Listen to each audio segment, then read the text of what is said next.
우리의 독특한 분석 비디오에 오신 것을 환영합니다. 여기에서 우리는 토트넘 호스퍼의 두 뛰어난 선수, 손흥민과 제임스 매디슨 사이의 치열한 경쟁을 소개해 드릴 것입니다. 앞서 언급되지 않았던 이야기에 함께 빠져보세요. 여기에서 축구에 대한 사랑이 경쟁과 결속의 정신과 결합됩니다.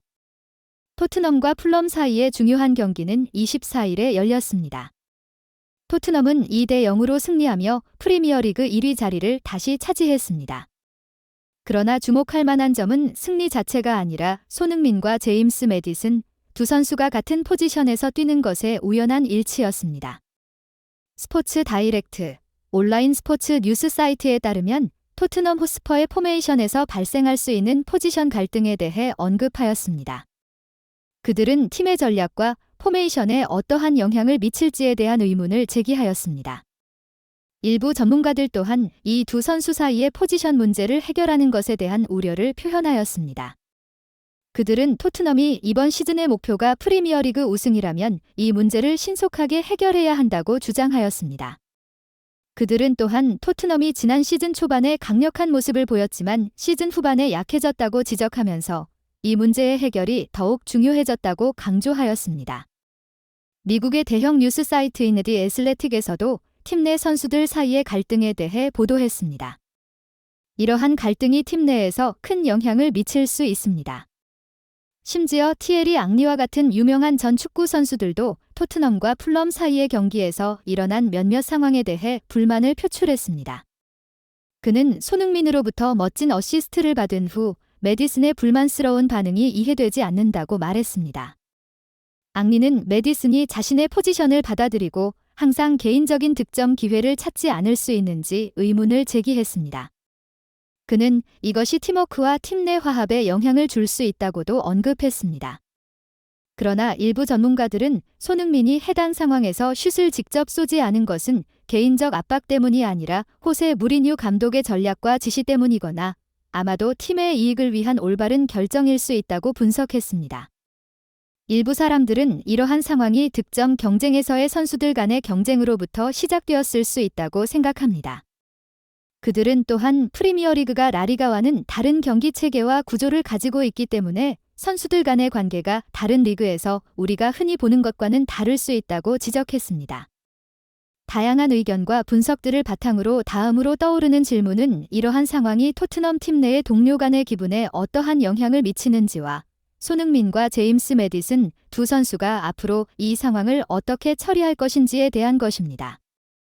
이야기는 축구 팬들과 스포츠 전문가들 사이에서 호기심을 자아내며 그들이 다음에 무슨 일이 일어날지에 대해 관심을 갖게 했습니다.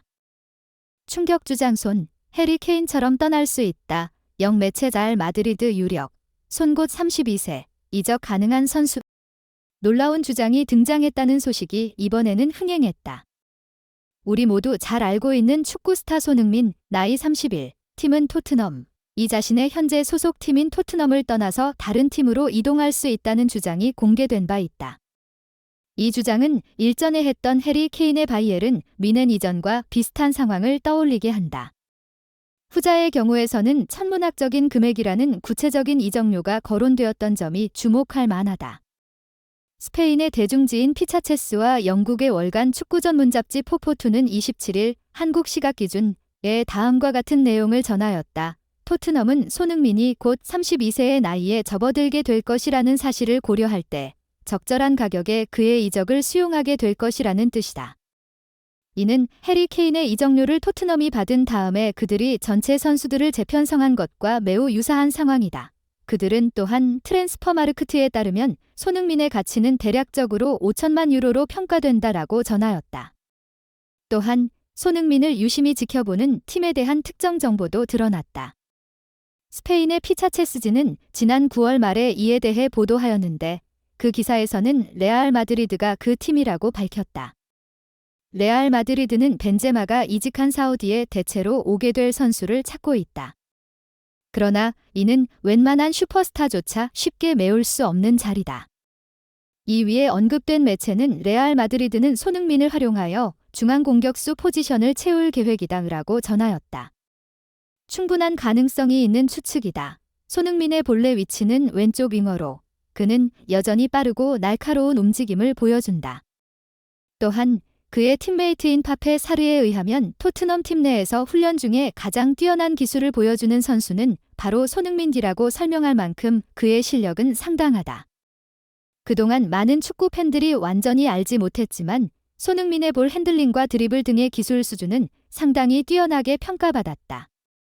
이러한 사실은 그가 원래의 윙어 포지션에서 중앙 스트라이커로 바뀔 때에도 거둔 대성공을 통해 역설했다. 이런 이야기를 들으면 많이 놀라며 충격을 받게 될 것입니다. 하지만 지난 몇 년 동안 토트넘의 다니엘 레비 회장을 지켜보면서 그런 주장에도 어느 정도 합리적인 근거가 있다고 볼 수 있습니다. 다니엘 레비 회장이 보여준 행동과 그의 판단력은 그를 매우 뛰어난 협상가로 만들었습니다. 하지만 이것이 항상 긍정적인 측면만을 의미하지는 않습니다. 그는 감정에서 벗어난 굉장히 이성적인 행동을 보여주며 어떠한 이유에서든 주축 선수를 제외시킬 수 있는 비정한 면모를 보여주었습니다. 프리미어리그의 슈퍼스트라이커 해리 케인이 팀을 떠나겠다고 말했을 때 레비 회장은 이에 강하게 반대하였습니다. 레비 회장이 이렇게 맹렬히 반대하는 모습을 보고 맨체스터 시티는 결국 케인을 영입하는 데 실패하였습니다. 그리고 지난 여름 케인이 바이에른 뮌헨으로 이동하려 할 때에도 레비 회장은 마찬가지로 강하게 반대하였습니다. 그러나 이 모든 것들이 그저 임시적인 반응이 아니라 계산된 행동이라는 것을 알게 되었습니다. 맨체스터 유나이티드의 전설적인 사령탑 알렉스 퍼거슨 경이 토트넘 다니엘 레비 회장을 언급할 때 그는 토트넘 다니엘 레비 회장은 정말 협상 파트너를 화나게 만드는 사람이라고 말한 바 있습니다. 이는 레비 회장이 협상 과정에서 최대한 이익을 뽑아내기 위해 비밀리에 협상을 끌어가는 그의 전략을 잘 보여줍니다. 저희가 케인의 이적 사례를 다시 살펴보면 케인은 내년 여름에 자유계약 선수 제프가 될 예정이었습니다. 바이에른 뮌헨은 그를 8천만 파운드 정도의 합리적인 이적료로 영입할 수 있다고 생각하였습니다. 하지만 레비 회장은 최대한 협상을 끌면서 절대로 팔지 않겠다라는 메시지를 담은 인터뷰를 하였습니다. 이 과정을 통해 그는 최대한의 이익을 취하며 결국 케인을 이적시키는 데 성공하였습니다. 홍주 손흥민 선수는 이번 시즌 토트넘의 재건 과정에서 핵심 역할을 하고 있습니다. 그는 중앙 공격수로서 그의 능력을 최대한 발휘하며 뛰어나다는 평가를 받고 있습니다. 그의 탁월한 골 결정력과 리더십은 토트넘이 프리미어리그에서 선두를 달리는데 결정적인 역할을 하였습니다. 그러므로 현재 상황에서 손흥민이 팀을 떠나게 될 가능성은 꽤 낮아 보입니다.